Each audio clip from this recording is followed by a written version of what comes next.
അടുത്തതായി നമ്മൾ പഠിക്കാൻ പോകുന്നത് properties of structural steel. Structural steel സെക്ഷൻസിന് പ്രധാനമായും രണ്ട് പ്രോപ്പർട്ടീസ് ആണ് ഉള്ളത്. ഒന്നിനെ വിളിക്കുന്ന പേര് physical properties and the other category is mechanical properties. അപ്പോൾ രണ്ട് തരത്തിൽ നമുക്ക് പ്രോപ്പർട്ടീസ് ഓഫ് സ്ട്രക്ചറൽ സ്റ്റീലിനെ ക്ലാസിഫൈ ചെയ്യാം, physical properties and mechanical properties. അതിൽ ഫിസിക്കൽ പ്രോപ്പർട്ടീസിൻ്റെ ഒരു ലിസ്റ്റ് തന്നെ നമ്മുടെ IS 800-2007 എന്നുള്ള IS കോഡിൽ പേജ് നമ്പർ 12 കൃത്യമായി പറയുന്നുണ്ട്. Okay, you can refer to page number 12 of IS 800. There a list of physical properties of structural steel is given. അപ്പോൾ അത് ഏതൊക്കെയാണെന്ന് നമുക്ക് നോക്കാം. ഫിസിക്കൽ പ്രോപ്പർട്ടീസ് എന്ന് പറയുമ്പോൾ കൃത്യമായ ഡെഫിനിറ്റായ വാല്യൂസ് ഉള്ള പ്രോപ്പർട്ടീസ് ആണ് ഫിസിക്കൽ പ്രോപ്പർട്ടീസ്. ഇവിടെ നോക്കുക, modulus of elasticity of structural steel എത്രയാണ്? E is equal to 2 into 10⁵ Newton per millimeter square. അതൊരു കോൺസ്റ്റന്റ് വാല്യൂ ആണ്. ഏത് സ്ട്രക്ചറൽ സ്റ്റീൽ എടുത്താലും മോഡുലസ് ഓഫ് ഇലാസ്റ്റിസിറ്റി എന്ന് പറയുന്നത് ഈ വാല്യൂ തന്നെയാണ്. ഇനി അടുത്ത modulus of rigidity, G is equal to 0.77 into 10⁵ Newton per millimeter square. അതും കോൺസ്റ്റന്റ് ആയ ഒരു വാല്യൂ ആണ്. Modulus of elasticity, modulus of റിജിഡിറ്റിയും എന്താണെന്ന് നമ്മൾ മെക്കാനിക്സ് ഓഫ് സോളിഡ്സിൽ ഓൾറെഡി പഠിച്ചതാണ്. So these are constant values for structural steel. Now next property is density. Density ആണ് മറ്റൊരു physical property. That is also constant. Density of steel is 7850 kilogram per metre cube. ഇനി അടുത്തത് Poisson ratio. എന്താണ് Poisson ratio? The ratio of lateral strain to longitudinal strain. Lateral strain to longitudinal strain. രണ്ട് സ്ട്രെയിനുകളുടെ, രണ്ട് perpendicular ഡയറക്ഷനിലുള്ള സ്ട്രെയിനുകളുടെ ratio ആണ് Poisson ratio. So അത് സ്റ്റീലിന് രണ്ട് വാല്യൂസ് ഉണ്ട്. Within the elastic range the Poisson ratio is 0.3 and within the plastic range എന്ന് പറഞ്ഞാൽ നമ്മുടെ ഇലാസ്റ്റിക് ലിമിറ്റിന് ശേഷം പ്ലാസ്റ്റിക് റേഞ്ചിലേക്ക് കടന്നു കഴിയുമ്പോൾ സ്റ്റീലിന്റെ പോയ്സോൺ റേഷ്യോ എന്ന് പറയുന്നത് it is 0.5 and that is the maximum value of Poisson ratio. 0.5 ആണ് മാക്സിമം അറ്റൈൻ ചെയ്യാൻ പറ്റുന്ന ഒരു Poisson ratio. Okay, now coming to the coefficient of thermal expansion. അതും കോൺസ്റ്റന്റ് ആണ്. For structural steel it is 12 into 10⁻⁻⁶ per degree Celsius. Okay, now coming to mechanical properties. Mechanical properties ഏതൊക്കെയാണ്? പ്രധാനപ്പെട്ട mechanical properties നമ്മൾ നേരത്തെ പറഞ്ഞ IS കോഡിന്റെ page number 12 തന്നെ ഒരു ലിസ്റ്റ് പോലെ തന്നിട്ടുണ്ട്. We can actually go in detail about these mechanical properties also. അപ്പോൾ അതെന്താണെന്ന് ഒന്ന് മനസ്സിലാക്കിയിരിക്കണമല്ലോ. അപ്പോൾ അത് കൂടെ നമ്മൾ ഡിസ്കസ് ചെയ്യും. സോ പ്രധാനപ്പെട്ട mechanical properties: yield strength and ultimate strength, ductility of structural steel, hardness, toughness and weldability. Okay, so ഇതിൽ ഓരോന്നും എന്താണെന്ന് ഒരു റഫ് ഐഡിയ നമുക്ക് എപ്പോഴും ഉണ്ടായിരിക്കണം. സോ അതെന്താണെന്ന് നോക്കാം. അപ്പോൾ അതിൽ ആദ്യത്തത് ultimate strength. The first and most important mechanical property of structural steel is ultimate strength. ആ സ്റ്റീലില്, ആ സ്ട്രക്ചറൽ സ്റ്റീൽ മെറ്റീരിയലിന് പരമാവധി ലോഡ് ക്യാരി ചെയ്യാനുള്ള ഒരു കപ്പാസിറ്റിയാണ് അൾട്ടിമേറ്റ് സ്ട്രെങ്ത്. പരമാവധിയുള്ള കപ്പാസിറ്റി അല്ലെങ്കിൽ പരമാവധിയുള്ള സ്ട്രെങ്ത് ആണ് ultimate strength. So we define ultimate strength as the minimum guaranteed ultimate tensile strength at which the steel fails. അപ്പോൾ ഈ ഡെഫിനേഷൻ ഒരു പ്രത്യേകത, നമ്മൾ നേരത്തെ പറഞ്ഞ അൾട്ടിമേറ്റ് സ്ട്രെങ്ത് എന്ന് പറഞ്ഞാൽ അതിനെ റെസിസ്റ്റ് ചെയ്യാൻ പറ്റുന്ന പരമാവധി സ്ട്രെങ്ത് ആണ്. എപ്പോൾ? When you subject it to tensile force. ഒരു ടെൻസൈൽ ഫോഴ്സ് അഥവാ സ്ട്രെച്ച് ചെയ്യപ്പെടാൻ പറ്റുന്ന തരത്തിലുള്ള ഒരു ഫോഴ്സ് ആ മെറ്റീരിയലിൽ വരികയാണെങ്കിൽ അതിന് റെസിസ്റ്റ് ചെയ്യാൻ പറ്റുന്ന പരമാവധി സ്ട്രെസ് അല്ലെങ്കിൽ സ്ട്രെങ്തിനെയാണ് അൾട്ടിമേറ്റ് സ്ട്രെങ്ത് എന്ന് പറയുന്നത്. അതിനുശേഷം അതിനേക്കാളും വലിയൊരു ഫോഴ്സ് നമ്മൾ ആ മെറ്റീരിയൽ കൊടുക്കുകയാണെങ്കിൽ ആ മെറ്റീരിയൽ ഫെയിൽ ആകും. Okay, now we can determine the ultimate strength of a material by tension test on a standard specimen. അപ്പോൾ ഒരു ടെൻഷൻ ടെസ്റ്റ് നടത്തുന്നത് എങ്ങനെയെന്ന് നമുക്ക് മെറ്റീരിയൽ ടെസ്റ്റിംഗ് ലബോറട്ടറിയിൽ നമ്മൾ ചെയ്യുന്നതായിരിക്കും. അത് വളരെ സിമ്പിളായിട്ട് പറയുകയാണെങ്കിൽ ഒരു മെറ്റീരിയലിനെ യൂണിവേഴ്സൽ ടെസ്റ്റിംഗ് മെഷീനിൽ, ഒരു സ്റ്റാൻഡേർഡ് സ്പെസിമെനെ യൂണിവേഴ്സൽ ടെസ്റ്റിംഗ് മെഷീനിലെ 2 ഹെഡുകളിലായിട്ട് ഫിറ്റ് ചെയ്തിട്ട് U apply tensile force. Tensile force apply ചെയ്യുകയും കറസ്പോണ്ടിങ് ആയിട്ട് നമ്മൾ ഒരു എക്സ്റ്റൻസോമീറ്റർ ഉപയോഗിച്ച് ഈ പറയുന്ന മെറ്റീരിയലിൽ ഓരോ ലോഡ് ഇൻക്രിമെന്റിനും കറസ്പോണ്ടിങ് ആയിട്ടുള്ള ഡീഫോർമേഷൻ അല്ലെങ്കിൽ എത്രത്തോളം ആ മെറ്റീരിയൽ സ്ട്രെച്ച് ആയി എന്നുള്ളതും കൂടെ മനസ്സിലാക്കുകയാണെങ്കിൽ നമുക്ക് ആ മെറ്റീരിയലിന്റെ സ്ട്രെസ് സ്ട്രെയിൻ ഡയഗ്രാം വരയ്ക്കാൻ സാധിക്കും. ഇവിടെ കാണിച്ചിരിക്കുന്നത് ഒരു ക്യാരക്ടറിസ്റ്റിക് അല്ലെങ്കിൽ ഒരു typical stress strain diagram of സ്റ്റീലാണ്. സ്റ്റീലിന്റെ സ്ട്രെസ് സ്ട്രെയിൻ ഡയഗ്രാം. ഇതൊക്കെ നമ്മൾ മുമ്പ് പഠിച്ചിട്ടുള്ളതാണ്, എങ്കിലും ഒന്ന് റിഫ്രഷ് ചെയ്യാം. സ്ട്രെസ് സ്ട്രെയിൻ ഡയഗ്രാം എന്ന് പറയുമ്പോൾ അതിന്റെ വൈ ആക്സിസിൽ സ്ട്രെസ്സും എക്സ് ആക്സിസിൽ സ്ട്രെയിനുമാണ് പ്ലോട്ട് ചെയ്യുന്നത്. സ്ട്രെസ് എന്ന് പറയുന്നത് എന്തിനാണ് ഇൻഡിക്കേറ്റ് ചെയ്യുന്നത്? എപ്പോഴും ആ മെറ്റീരിയലിൽ അപ്ലൈ ചെയ്തിരിക്കുന്ന ലോഡിന്റെ ഒരു ക്വാണ്ടിറ്റിയാണ് സ്ട്രെസ്. അപ്ലൈ ചെയ്തിരിക്കുന്ന ഫോഴ്സിനെ റെപ്രസെന്റ് ചെയ്യുന്ന, ഇൻഡിക്കേറ്റ് ചെയ്യുന്ന ഒരു ക്വാണ്ടിറ്റിയാണ് സ്ട്രെസ്. ആ മെറ്റീരിയലിൽ ഈ ഫോഴ്സ് അപ്ലൈ ചെയ്യുമ്പോൾ ആ മെറ്റീരിയലിന് എന്ത് സംഭവിക്കും? അത് ഡീഫോം ചെയ്യും, അത് സ്ട്രെച്ച് ചെയ്യപ്പെടും. ആ സ്ട്രെച്ചിങ് അല്ലെങ്കിൽ ആ ഡീഫോർമേഷന്റെ ഒരു അളവാണ് സ്ട്രെയിൻ. ഓക്കെ, സോ ഒരു ആക്സിസിൽ ലോഡിന്റെ അളവും ഒരു ആക്സിസിൽ നമ്മൾ ഡീഫോർമേഷന്റെ അളവുമാണ് പ്ലോട്ട് ചെയ്യുന്നത്. So that is simply A stress strain diagram. So നമുക്ക് സ്ട്രക്ചറൽ സ്റ്റീൽ ആണെങ്കിൽ നമ്മൾ ഈ ഫിഗറിൽ കാണുന്ന പോലുള്ള ഒരു സ്ട്രെസ് സ്ട്രെയിൻ ഡയഗ്രാം ആയിരിക്കും നമുക്ക് കിട്ടുന്നത്. So initially as you apply the load at smaller values of load you find that stress is proportional to strain. സ്ട്രെസ്സും സ്ട്രെയിനും പ്രൊപ്പോർഷണൽ ആയിരിക്കും. എപ്പോൾ വളരെ ചെറിയ ലോഡ് അപ്ലൈ ചെയ്യുന്ന സമയത്ത് stress is proportional to strain. അതുകൊണ്ടാണ് ആ initial region is a straight line. Okay, the initial region of the stress strain diagram of steel is a straight line. അതൊരു പരമാവധിയായ ഒരു value, that is yield strength അല്ലെങ്കിൽ yield stress എന്നുള്ള ഒരു value എത്തിക്കഴിഞ്ഞു കഴിഞ്ഞാൽ beyond which ഈ stress strain ഡയഗ്രത്തിന്റെ straight line behaviour മാറി you will find that the stress will not change with increase in strain. So ഇവിടെ നോക്കുക, വാട്ട് ഈസ് എഫ് ഐ എന്ന് പറയുന്നതാണ് yield സ്ട്രെസ് എന്ന് നമ്മൾ റെപ്രസെന്റ് ചെയ്ത്. yield സ്ട്രെസ്സിന് മുമ്പ് stress strain diagram straight line ആണ്, അത് നമ്മൾ ഓൾറെഡി പറഞ്ഞു. സ്ട്രെയിറ്റ് ലൈൻ ആണ്, stress is proportional to strain, അതുകൊണ്ടാണ് സ്ട്രെയിറ്റ് ലൈൻ ആയത്. പക്ഷേ yield സ്ട്രെസ് എത്തിക്കഴിഞ്ഞു കഴിഞ്ഞാൽ എന്ത് സംഭവിക്കും? Even if you increase the strain there is no increase of stress. സ്ട്രെസ്സിന് ഒരു ചേഞ്ചും ഉണ്ടാവില്ല. ഇത് ഈ റീജിയൻ ഫ്ലാറ്റ് ആയിട്ടാണ് ഇരിക്കുന്നത്. അതിനർത്ഥം ലോഡ് ഇൻക്രീസ് ചെയ്യാതെ തന്നെ, സോ ഇവിടെ സ്ട്രെസ് കോൺസ്റ്റന്റ് ആണ്, ലോഡ് ഇൻക്രീസ് ചെയ്യാതെ തന്നെ the material is undergoing deformation. Okay, without increase in load the material is undergoing deformation. അങ്ങനെ ഒരു സ്റ്റേറ്റ് ഓഫ് സ്ട്രെസ്സിനെ വിളിക്കുന്ന പേരാണ് yield സ്ട്രെസ്. അങ്ങനെ ഒരു പർട്ടിക്കുലർ സ്ട്രെയിൻ ആയതിനു ശേഷം വീണ്ടും അത് ഡീഫോം ചെയ്യില്ല. അപ്പോൾ you can increase the load again. ആ മെറ്റീരിയൽ ലോഡ് വീണ്ടും കൂട്ടുന്നതനുസരിച്ച് it will undergo increase in strain also. ഈ ഫിഗറിൽ കാണുന്ന പോലെയുള്ള ഒരു സ്ട്രെയിനും ഇതിനകത്ത് സംഭവിക്കും. So this is the characteristic stress strain behaviour of structural steel. So initial region എന്ത് സംഭവിക്കും? ഇനിഷ്യൽ റീജിയനിൽ stress is proportional strain up to yield strain. yield stress എത്തിക്കഴിഞ്ഞു കഴിഞ്ഞാൽ without increase in stress there undergoes large increase in strain. Strain ഒരുപാട് increase in strain ഉണ്ടാകുന്നു. അതിനർത്ഥം ആ material ഒരുപാട് സ്ട്രെച്ച്ഡ് ആകുകയാണ് up to a particular value of strain. അതിനുശേഷം എന്ത് പറ്റും? നമുക്ക് വീണ്ടും ലോഡ് ഇൻക്രീസ് ചെയ്യണം, അതനുസരിച്ച് വീണ്ടും സ്ട്രെയിൻ ഇൻക്രീസ് ചെയ്യും. പക്ഷേ വീണ്ടും സ്ട്രെയിൻ ഇൻക്രീസ് ചെയ്യാന്ന് പറയുമ്പോൾ ഇവിടെ നോക്കുക, വളരെ ചെറിയ സ്ട്രെസ് വരുമ്പോൾ തന്നെ വളരെ ലാർജ് ഡീഫോർമേഷൻ ആണ് ഇവിടെ സംഭവിക്കുന്നത്. ഓക്കെ, അതുകൊണ്ടാണ് ഇങ്ങനെ ഒരു stress strain behaviour.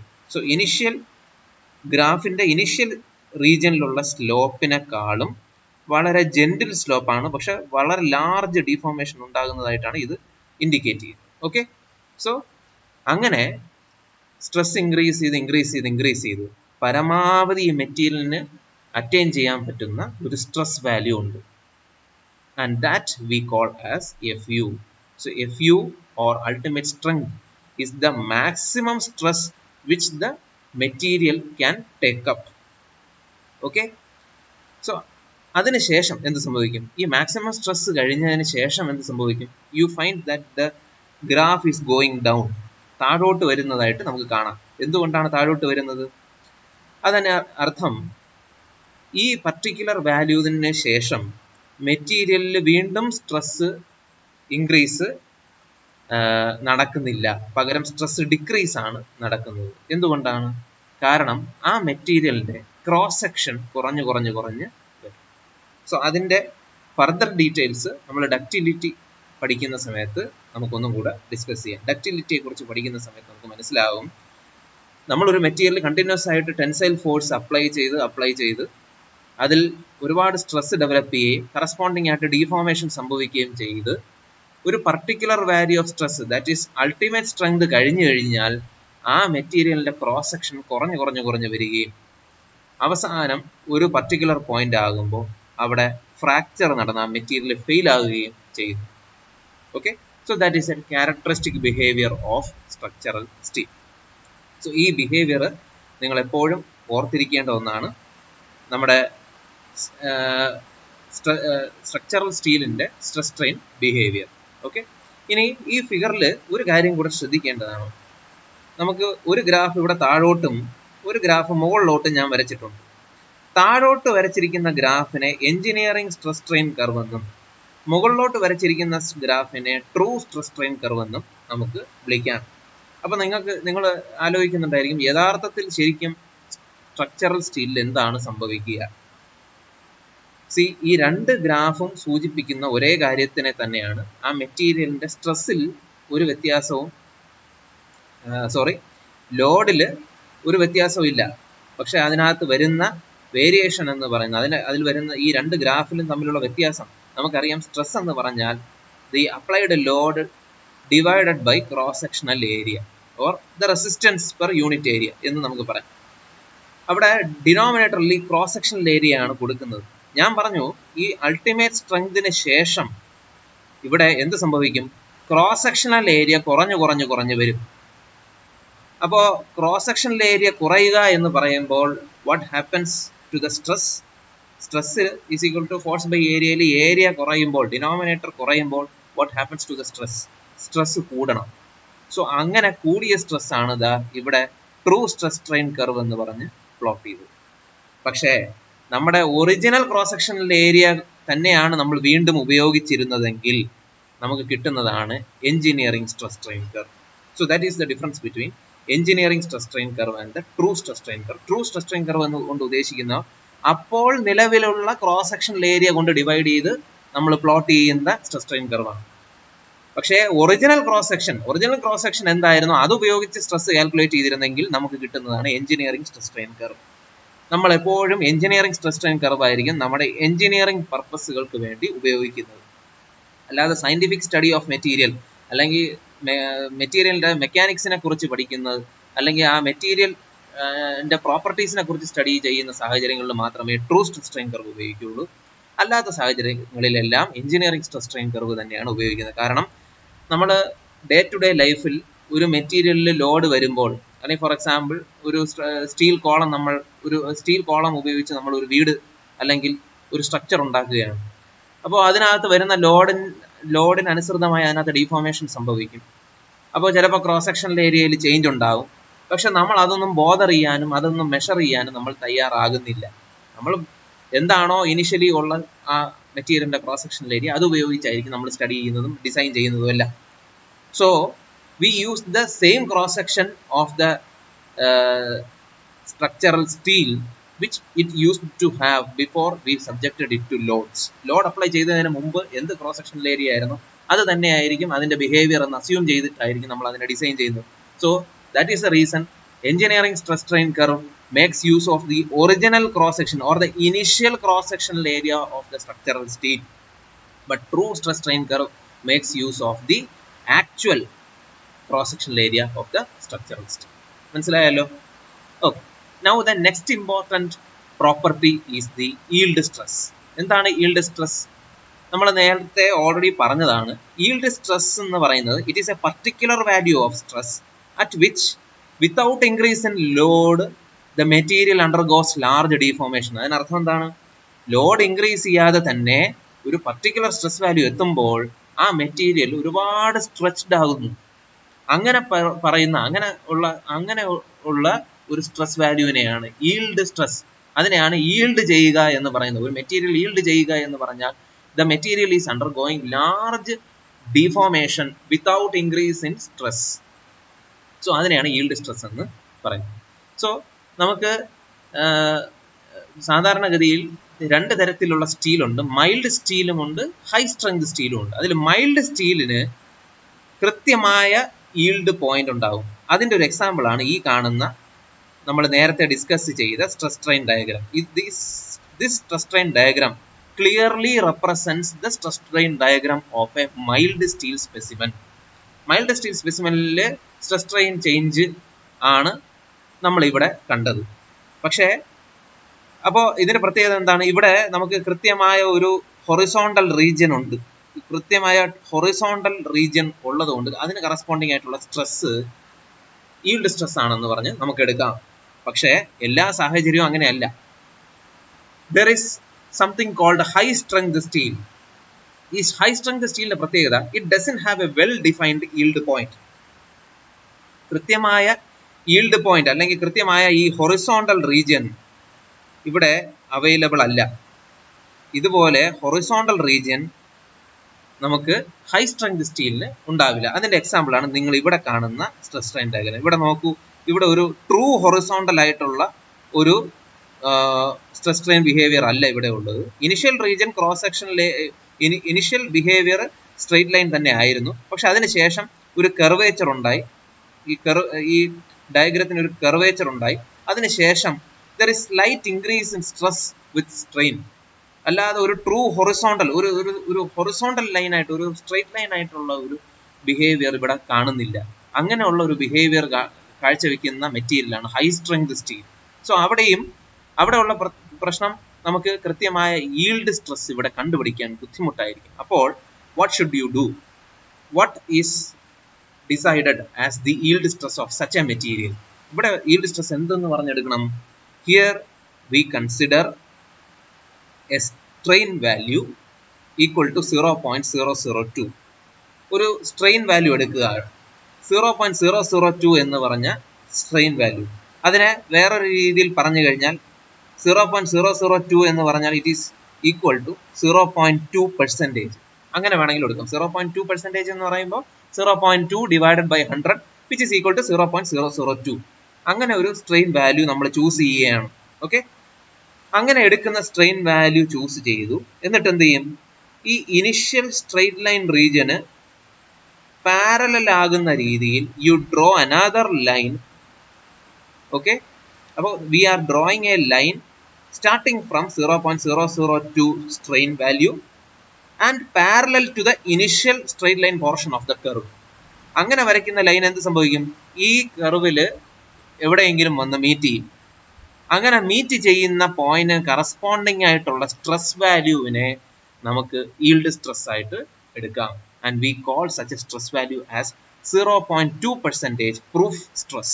Okay, so this is how you find the yield stress for high strength steel which does not have a well defined yield point. Okay, and we call such a stress as proof stress, and the proof stress is taken with respect to the strain value 0.002 or 0.2%. Now coming to the most important property of structural steel, that is ductility. Ductility എന്ന് പറയുന്നത് വളരെ പ്രധാനപ്പെട്ട ഒരു പ്രോപ്പർട്ടിയാണ് സ്റ്റീലിനെ സംബന്ധിച്ചപ്പോൾ. നമ്മൾ structural steel തന്നെ വേണമെന്നില്ല, സ്റ്റീലിന്റെ ഏത് ടൈപ്പ് ഓഫ് സ്റ്റീൽ എടുത്താലും അതിലെല്ലാം പ്രധാനപ്പെട്ട ഒരു പ്രോപ്പർട്ടിയാണ് ഡക്റ്റിലിറ്റി. എന്താണ് ductility? Ductility is the ability of a material to undergo large deformation. വളരെ നന്നായി സ്ട്രെച്ച് ചെയ്യാനും ഡീഫോം ചെയ്യാനുമുള്ള കഴിവിനെയാണ് ഡക്റ്റിലിറ്റി എന്നുകൊണ്ട് ഉദ്ദേശിക്കുന്നത്. So ductility we define it as the capacity to undergo large inelastic deformation without significant loss of stiffness. So ഈ ടേംസിനൊക്കെ ഉള്ള ഒരു significance ഉണ്ട്. വെരി ലാർജ് ഡീഫോർമേഷൻ എന്ന് ഞാൻ പറഞ്ഞു, അതിന്റെ കൂടെ ഇൻഇലാസ്റ്റിക് എന്നുള്ള വാക്കും കൂടെ ചേർത്താൽ കുറച്ചും കൂടെ കറക്റ്റ് ആയിരിക്കും. ഇൻഇലാസ്റ്റിക് എന്ന് പറഞ്ഞാൽ ഇലാസ്റ്റിക് അല്ലാത്ത ഡീഫോർമേഷൻ. ഇലാസ്റ്റിക് അല്ലായ്ക എന്ന് പറയുന്നത് ആ മെറ്റീരിയൽ സ്ട്രെച്ച് ചെയ്യുക. ഇലാസ്റ്റിക് എന്ന് പറയുന്നതിനെ നമ്മൾ എങ്ങനെ ഡിഫൈൻ ചെയ്യും? ഇലാസ്റ്റിക് എന്ന് പറഞ്ഞാൽ, or if we say we load a material within the elastic limit എന്ന് പറഞ്ഞു കഴിഞ്ഞാൽ അതിന്റെ അർത്ഥം എന്താണ്? ഇലാസ്റ്റിക് ലിമിറ്റിനുള്ളിൽ ആണ് നമ്മൾ ലോഡ് ചെയ്യുന്നതെങ്കിൽ അതിൻ്റെ അർത്ഥം if we release the force, apply ചെയ്ത ഫോഴ്സിനെ റിമൂവ് ചെയ്യുകയാണെങ്കിൽ ആ മെറ്റീരിയലിന് അതിൻ്റെ ഒറിജിനൽ ഷേപ്പിലേക്ക് എത്താൻ സാധിക്കും. അതിനെയാണ് ഇലാസ്റ്റിക് എന്ന് പറയുന്നത്.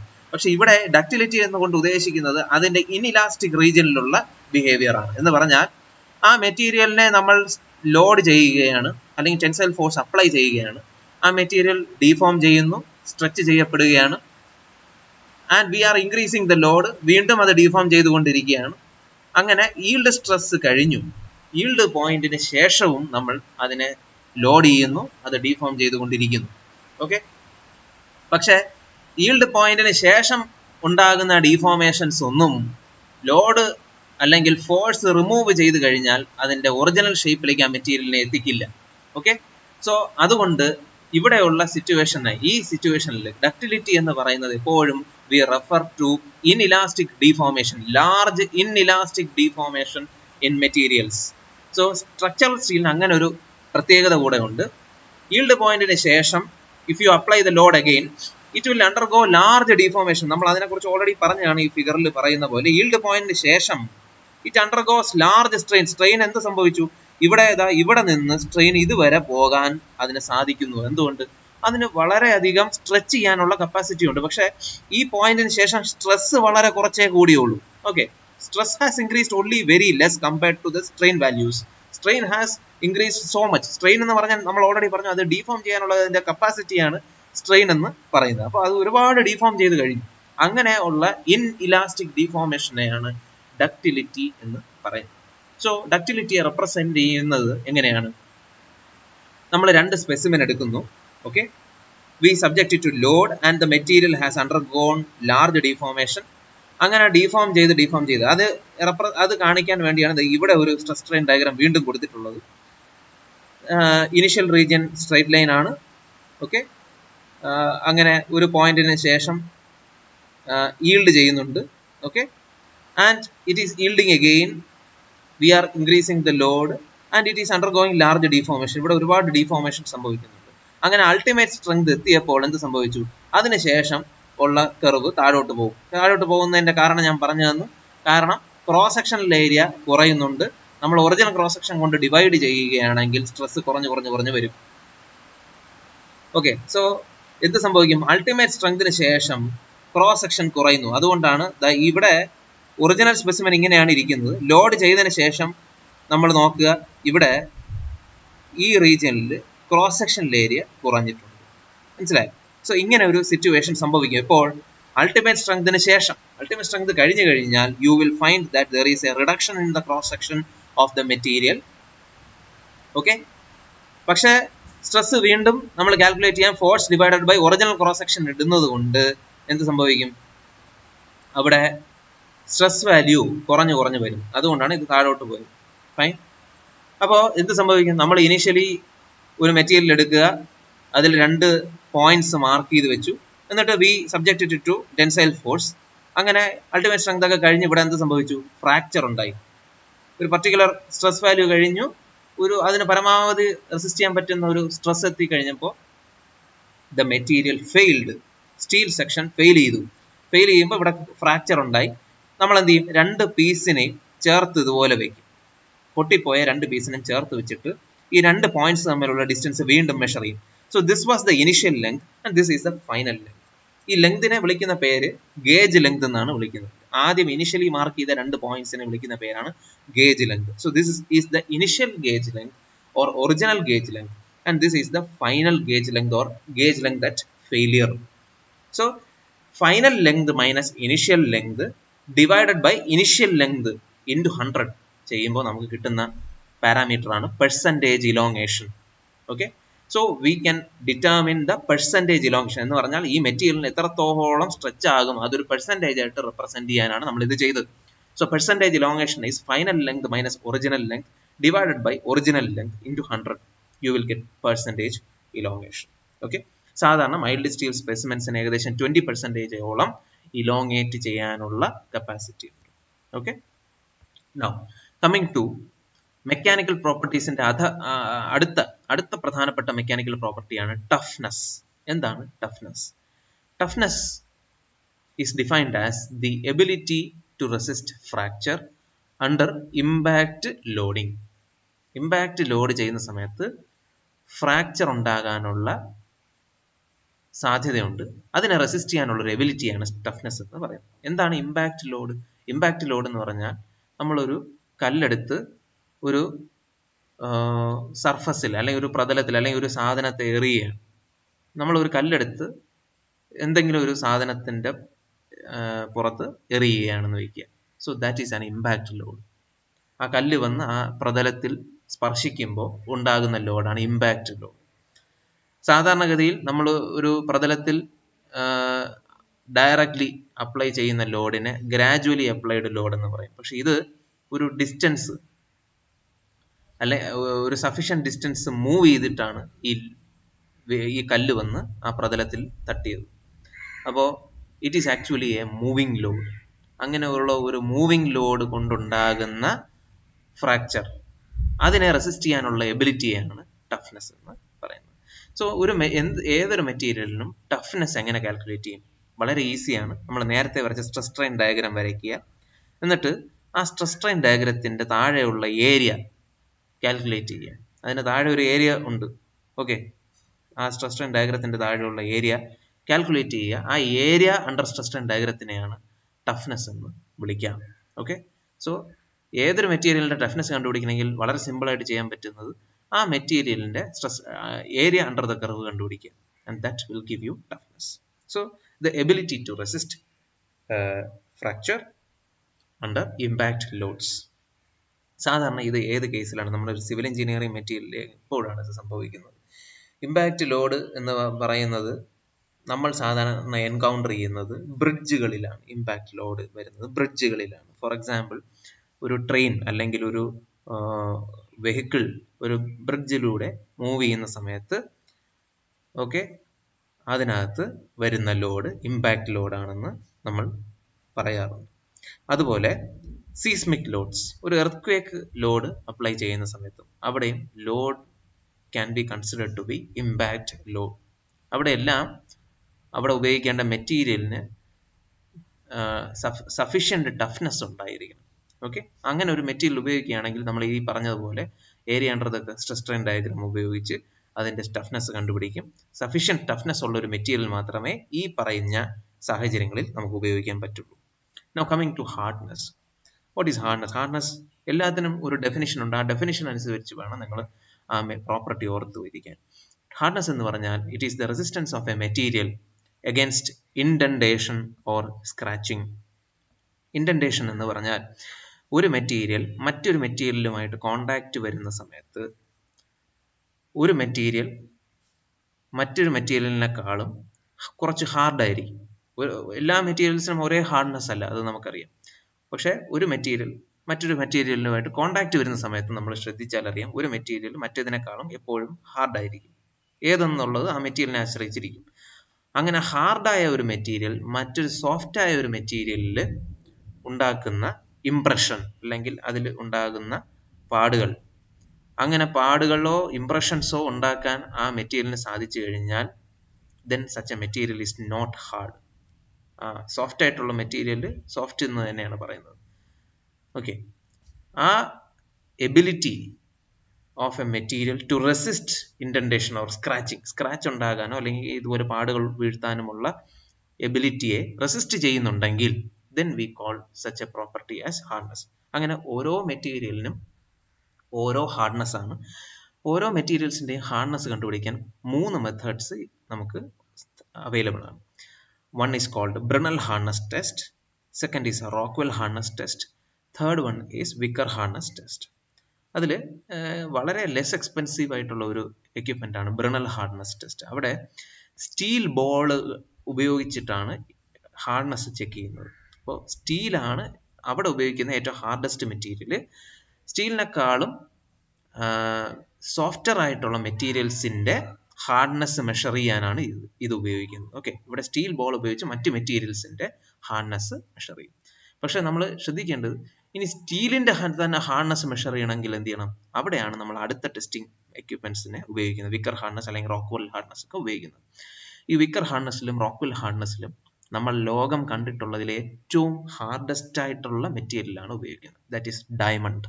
ഡയമണ്ട് ആണ് ഇവിടെ ഹാർഡ്നെസ് മെഷർ ചെയ്യാൻ വേണ്ടി ഉപയോഗിക്കുന്നത്. And you can actually measure the hardness of any material because diamond is the hardest material. Diamond ഉപയോഗിച്ചിട്ടാണ് മറ്റ് മെറ്റീരിയൽസിന്റെ ഹാർഡ്നെസ് മെഷർ ചെയ്യുന്നത്. Okay, and this is very very precise instrument compared to Brinell hardness testing machine. Okay, now coming to the weldability, another important property weldability ആണ്. നമുക്കറിയാം structural steel എന്ന് പറയുന്നത് കുറേ steel sections ആണ്. അവ തമ്മിൽ ജോയിൻ ചെയ്യണമെങ്കിൽ നമുക്ക് വെൽഡ് ചെയ്ത് വേണമെങ്കിൽ അതിനെ തമ്മിൽ ജോയിൻ ചെയ്യാം. രണ്ട് പീസുകളെ അല്ലെങ്കിൽ രണ്ട് സെക്ഷൻസിനെ തമ്മിൽ ജോയിൻ ചെയ്യണമെങ്കിൽ you need to weld them together. അപ്പോൾ അത് വെൽഡ് ചെയ്യുമോ ഇല്ലയോ എന്നുള്ളത് പ്രധാനമാണ്. എല്ലാ മെറ്റീരിയൽസിലും നമുക്ക് വെൽഡ് ചെയ്യാൻ പറ്റണമെന്നില്ല. അങ്ങനെ വെൽഡ് ചെയ്യാൻ പറ്റണമെങ്കിൽ അതിന്റെ പ്രോപ്പർട്ടീസ് എന്തൊക്കെയാവണം, അതാണ് നമ്മളിവിടെ ഡിസ്കസ് ചെയ്യുന്നത്. Steel is weldable only if the hardness is low and it has adequate elongation and notch toughness. അപ്പോൾ ആദ്യത്തെ എന്താണെന്ന് നോക്കാം. എന്താണ് ഹാർഡ്നെസ് ഈസ് ലോ? നമ്മൾ ഓൾറെഡി ഡിസ്കസ് ചെയ്തു. മെറ്റീരിയലിന് ഭയങ്കരമായ ഹാർഡ്നെസ് അല്ലെങ്കിൽ സ്ക്രാച്ചിങ്, ഇൻഡന്റേഷൻ ഉണ്ടാകാനുള്ള സാധ്യതകളെ റെസിസ്റ്റ് ചെയ്യുന്ന ഒരു മെറ്റീരിയൽ ആണെങ്കിൽ we call it hard material. പക്ഷെ ഒരുപാട് ഹാർഡായിട്ടുള്ള മെറ്റീരിയൽ ഉപയോഗിച്ച് കഴിഞ്ഞാൽ അതിനെ വെൽഡ് ചെയ്യാൻ പറ്റില്ല. ഓക്കെ, ആ മെറ്റീരിയലിനെ വെൽഡ് ചെയ്യണമെങ്കിൽ the hardness of such a material should be low comparatively. Now what about toughness? Toughness എന്ന് പറയുന്നത് നമ്മൾ ഓൾറെഡി ഡിസ്കസ് ചെയ്തു. അതിനകത്ത് ഇമ്പാക്റ്റ് ലോഡ് റെസിസ്റ്റ് ചെയ്യാനുള്ള അതിൻ്റെ കപ്പാസിറ്റിയാണ്. അപ്പോൾ വളരെ പെട്ടെന്ന് ഒരു ഇമ്പാക്റ്റ് ലോഡ്, അല്ലെങ്കിൽ നമ്മളൊരു കല്ലെടുത്ത് എറിയുകയാണ്, ഒരു ഗ്ലാസ്സിലാണ് നമ്മൾ കല്ലെടുത്ത് എറിയുന്നതെങ്കിൽ ആ ഗ്ലാസ് പെട്ടെന്ന് പൊട്ടിപ്പോകും. അപ്പോൾ ആ മെറ്റീരിയലിന് ടഫ്നെസ് ഉണ്ടോ? ഇല്ല. Okay, so the toughness of glass is very low. പക്ഷേ സ്റ്റീൽ അല്ലെങ്കിൽ മറ്റേത് മെറ്റീരിയൽ എടുത്താലും, ഗാൽവനൈസ്ഡ് അയണോ അല്ലെങ്കിൽ കാസ്റ്റ് അയണോ എടുക്കുകയാണെന്ന് വെച്ചാൽ, ഒരു കല്ലെടുത്ത് എറിഞ്ഞു എന്ന് പറഞ്ഞിട്ട് ആ മെറ്റീരിയൽ പൊട്ടിപ്പോവുകയോ ഫെയിൽ ആവുകയോ ചെയ്യുന്നില്ല. അപ്പോൾ അങ്ങനെ it should have adequate toughness. അങ്ങനെയുള്ള ടഫർ ആയിട്ടുള്ള മെറ്റീരിയൽ, ഇമ്പാക്ട് ലോഡ് റെസിസ്റ്റ് ചെയ്യാൻ കപ്പാസിറ്റി ഉള്ള ഒരു മെറ്റീരിയൽ തന്നെ ആയിരിക്കണം. എങ്കിൽ മാത്രമേ അതിനെ വെൽഡ് ചെയ്യാൻ നമുക്ക് സാധിക്കുള്ളൂ. Okay, so these are the most important properties of structural steel. നമ്മൾ ഓൾറെഡി ഡിസ്കസ് ചെയ്ത് കഴിഞ്ഞതാണ്. ഒന്നും കൂടെ ഓടിച്ചു പറയാം. Broadly you can classify the properties of structural steel as physical properties and mechanical properties. Physical properties IS കോഡിൽ കൃത്യമായി values തരുന്നുണ്ട്. മെക്കാനിക്കൽ പ്രോപ്പർട്ടീസ് നമ്മൾ ഓരോന്നും ഡിസ്കസ് ചെയ്തു. അതിൽ പ്രധാനപ്പെട്ട പ്രോപ്പർട്ടീസ് ആണ് yield strength and ultimate strength. Ultimate strength എന്ന് പറയുന്നത് പരമാവധി stress which the material can resist without failing.